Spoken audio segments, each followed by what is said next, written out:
मेरे सभी प्रिय श्रोताओं को राधे कृष्ण स्वागत है। मैं भाविनी मिश्रा आप सभी के सुखी स्वस्थ और मंगलमय जीवन की कामना करती हूँ। इस चैनल पर हम श्रवण कर रहे हैं मार्क्सिस्ट मास महत्व के सभी अध्याय। आज हम श्रवण करेंगे 14वां अध्याय। चलिए प्रेम से बोलेंगे ओम नमो भगवते वासुदेवाय, ओम कृष्णाय नमः।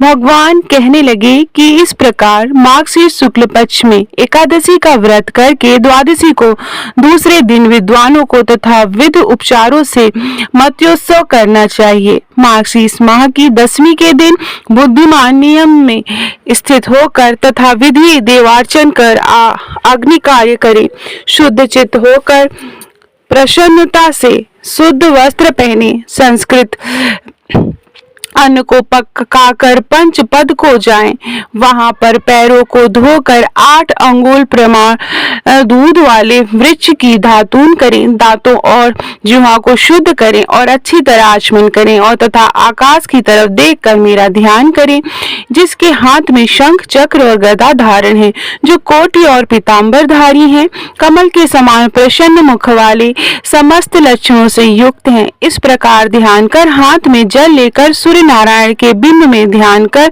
उस बिंब की तरफ हस्तांजलि से अर्घ्य देवें और ऐसा कहें कि हे पुंडरीकाक्ष, आज एकादशी में से निराहार रहकर कल भोजन करूंगा, आप मेरी रक्षा करें। इस प्रकार कहकर रात्रि में मेरी मूर्ति के समीप बैठकर विधिवत नमो नारायण इस अष्टाचार मंत्र का स्वयं जाप करें।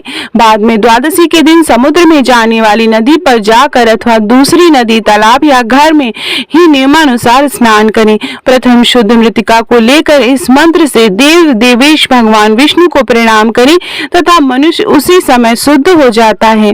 मंत्र यह है, हे देव, समस्त प्राणियों का आप ही से धारण पोषण होता है। हे सुवत, उस सत्य वचन से मेरे सब पाप नाश करो। ब्रह्मांड में जितने तीर्थ हैं वे समस्त देवताओं के हाथ से स्पर्श किए गए हैं, अतः आप स्पर्श की गई हैं और उड़ाई गई इस मिट्टी को उड़ाता हूँ। हे वरुण, आप रस में समस्त नित्य रूप में स्थित हैं, इसलिए इस मृतिका गीली करके पवित्र कीजिए, देर नहीं करें।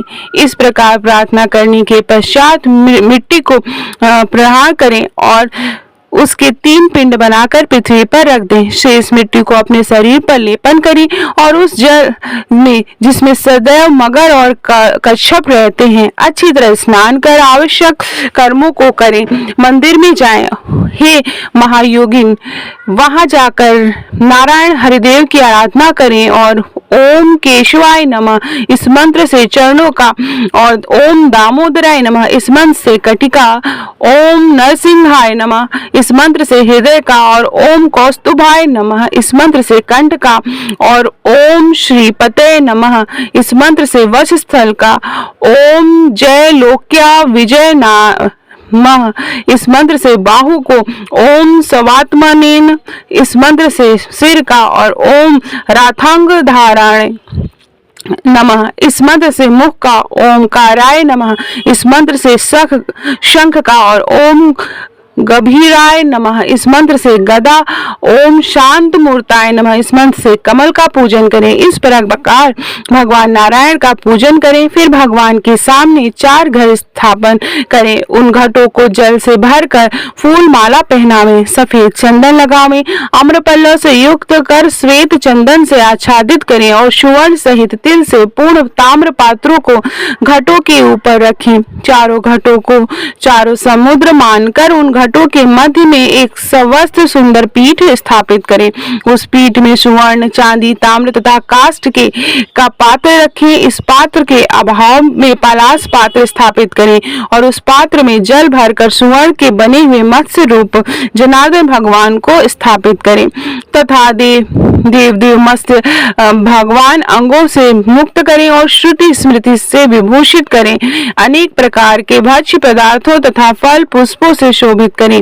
गंध, पुष्प, धूप, वस्त्रों से यथा विधि पूजन करें और कहें कि हे देव, जैसे रसातल में गए वेदों का आपने उद्धार किया है, इसी प्रकार मत्स्य रूप में मेरा भी भवसागर से उद्धार करें। इस प्रकार प्रार्थना करके भगवान के सामने जागरण करें। अपनी श्रद्धा अनुसार प्रातः काल होने पर उन चारों घटों को 4 ब्राह्मणों को देवें। पूर्व दिशा में स्थापित घट को वह वृक्ष शाखाध्यायी को देवें, दक्षिण स्थित कुंभ को छांदोग्य शाखाध्यायी को देवें तथा पश्चिम स्थित घट को यजु शाखाध्यायी को देवें और उत्तर स्थित घट को इच्छानुसार किसी भी ब्राह्मण को देवें। यह विधि कही गई है। पूर्व से घट से ऋग्वेद वेद भगवान, दक्षिण से घट से सामवेद, पश्चिम घट से यजुर्वेद और उत्तम के घट से अर्थवेद भगवान प्रसन्न हो। इस क्रम से प्रत्येक के लिए प्रसन्न हो। स्वयं के मस्तक रूप में भगवान को आचार्य के लिए अर्पण करें और क्रम से गंध धूप वस्त्र आदि से विधि पूर्वक पूजन करें। जो इस रहस्य सहित विधान से मंत्र पूर्वक पूजन करता है और विधि सहित दान आदि देता है, उसको कोटि गुना फल मिलता है। जो गुरु को देना निश्चित करके के बाद मोहवश नहीं देता है, वह मनुष्यों में अधम कोटि जन्म पर्यंत नरक की यातना को भोगता है। जो इस विधान का उपदेश करता है विद्वानों से ने उसी को गुरु कहा है। इस विधान से दान आदि करें और द्वादशी को मेरा पूजन करें। अनेक प्रकार के उत्तम अन्न से ब्राह्मणों को भोजन करावे और अपनी शक्ति के अनुसार दक्षिणा देवे।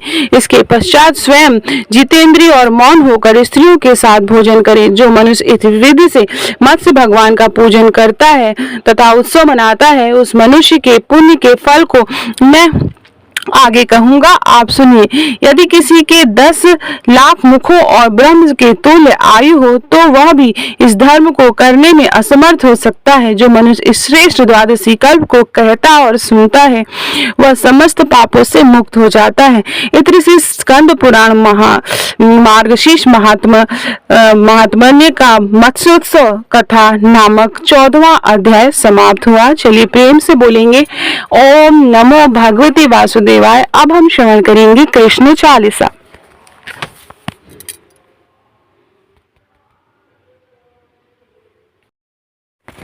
प्रेम से बोलेंगे ओम कृष्णाय नमः। कृष्ण चालीसा प्रारंभ करते हैं। वंशी शोभित कर मधुर नील जलद तन श्याम, अरुण अधर जनु बिंब फल नयन कबल अभिराम। पूर्ण इंद्र अविरिंद मुख पीतांबर शुभ साज, जय मनमोहन मदन छवि कृष्ण चंद्र महाराज। जय यदुनंदन जय जगवंदन, जय वसुदेव देव की नंदन, जय यशोदा सुत नद दुलारे, जय प्रभु भक्तन के दृगतारे। जय नट नागर नाथ नथया, कृष्ण कन्हैया धेनु चरैया। पुनि नख पर प्रभु गिरिवर धारो, आओ दीनन कष्ट निवारो। वंशी मधुर अधर धरि तेरी, होवे पूर्ण मनोरथ मेरी। आओ हरि पुनि माखन चाखो, आज लाज भारत की राखो। गोल कपोल चिबुक अरुण तारे, मृदु मुस्कान मोहिनी डारे। रंजित रवि नयन विशाला, मोर मुकुट वैजंती माला। कुंडल श्रवण पीठ पत आछे, कटकिरी काछन काछे। नील जलज सुंदर तनु सोहे, छवि लखि सुनर मुनि मन मोहे। मस्तक तिलक अलग घुंघराले, आओ कृष्ण बांसुरी वाले। करि पै पान पुदै तारयो, कागा सुर मार्यो। मधुवन जल जाग्नि जब ज्वाला, में शीतल लखित नंद लाला। सुरपति जब ब्रज चढ़ो रिसाई, मसूर धार वारि वरसाई। लगत लगत ब्रज चहन बयायो, गोवर्धन नख धारी बचायो। लखिय सुधा मन भ्रम अधिकाई, मुख मह 14 भुवन दिखाई। दुष्ट कंस अति अधम उधम मचायो, कोटि कमल जब फूल मंगायो। नाथि कलहि तब तुम लीने, चरण चीन दय निर्भय कीनी। करि गोपन संग रास विलासा, सबकी पूरन करि अभिलाषा। एतिक महा असुर संहार्यो, कहसि केस पकड़ी दय मार्यो। माता पिता की बंदी छुड़ाई, उग्रसेन कह राज दिलाई। मही के मृतक चो सुत लायो, मातु देव की शोक मिटायो। भौमासुर दैत्य संहारी, लाए शठदह सहस कुमारी, दे भिंगी तृण चीर सहारा, जरा सिंधु राक्षस कह मारा, असुर बकासुर आदि कुमारियो, भक्तन तब के कष्ट निवार्यो, दीन सुदामा के दुख टर्यो, तंदुल 3 मूठ मुख डर्यो, प्रेम के साग विदुर घर मांगे, दुर्योधन के मेवा त्यागे, लखी प्रेम की महिमा भारी, ऐसे श्याम दीन हितकारी, भारत के पारथ रंग हाके, लिए चक्र नहीं बलता के, निज गीता के ज्ञान सुनावे, भक्तन हृदय सुधा बरसावे, मीरा थी एक मत वाली, विष पी गई बजा कर ताली, राना भेजा साप पिटारी, साली ग्राम बने बनवारी, निज माया तुम विधि दिखायो, उड़ते संशय सकल मिटायो, तब सत निंदा करी तत्काला, जीवन मुक्ति भयो शिशुपाला, जब ही द्रौपदी टेर लगाई, दीनानाथ लाज अब जाई, तुरत ही वसन बने नंद लाला, बढ़े चीर भय अरि मुह काला, असनाथ के नाथ कन्हैया, डूबत भंवर बचावत नैया, सुंदर दास आसुर भारी, दया दृष्टि की जय बनवारी, नाथ सकल मम कुमति निवारो, क्षमो बेगी अपराध हमारो, खोलो पट अब दर्शन दीजे, बोले कृष्ण कन्हैया कीजे, यह 40 कृष्ण की पाठ करे उरधारी, अष्ट सिद्धि नवनिधि फल लहे पदार्थ 4, इति श्री कृष्ण 40 समाप्तम। तो ये था मार्क्सिस्ट मास कथा के सभी अध्याय। आप मेरे चैनल पर जरूर सुनिएगा, हर दिन मैं एक एक अध्याय करके आपको श्रवण कराऊंगी। मेरे वीडियो पसंद आ रहा हो, मेरी आवाज पसंद आ रही हो, मुझसे कथा सुनना आपको पसंद आ रहा हो, तो कमेंट बॉक्स में राधा कृष्ण जरूर लिखिएगा, राधे कृष्ण, और लाइक बटन पे जरूर क्लिकिएगा। जितने लाइक्स आते हैं उतना हम लोग मोटिवेट होते हैं कथा कहने के लिए। बहुत बहुत धन्यवाद ये वीडियो देखने के लिए और श्रवण करने के लिए। आप सभी को मार्क्सिस्ट महीने की बहुत बहुत शुभकामनाएं।